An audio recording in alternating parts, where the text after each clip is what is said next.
The American people didn't know anything about the reasons behind the attack. They didn't realize that the government of Ukraine had been overthrown by a violent coup in 2014. They didn't know that the CIA and British MI6 had helped to plan and instigate the coup. They didn't know that a revolutionary junta drove out the duly elected president and put themselves in power without the will of the people, against the will of the people, and that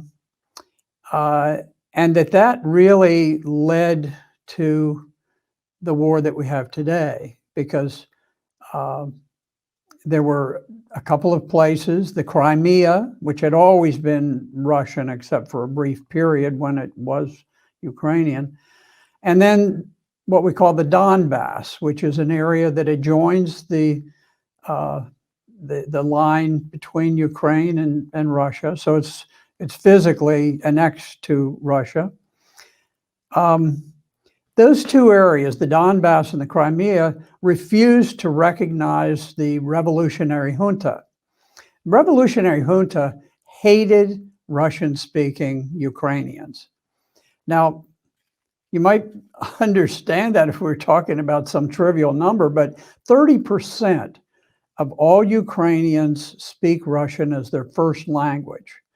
So the new junta came in, and of course, like revolutionary governments, they were extreme, they were embittered, and they decided they would go after the Russian-speaking people in Ukraine. And so they changed the constitution, and they amended it so that they removed Russian as the second language. Under the old constitution, Ukrainian had been the first language of the country. Russian was the second language. And this was done because when you have such a huge minority of people, almost a third, you have to accommodate everyone and figure out a way to let people live. But this was done in order to diminish the value of Ukrainian citizenship to people who spoke Russian. And the people in the Donbass and in Crimea they just weren't going to take it. So they declared their independence rather than subject themselves to a revolutionary junta that they had not helped to elect. So that was the background. And then the United States began pouring vast sums of advanced weapons into Ukraine. And we actually sent troops, our own troops, onto the ground to train Ukrainians to use these weapons to kill Russians. And this was extremely threatening to Russia because they had watched NATO expand its membership. It started all the way back in Germany, and we promised we would never move NATO further east if the old Soviet Union allowed the reunification of Germany.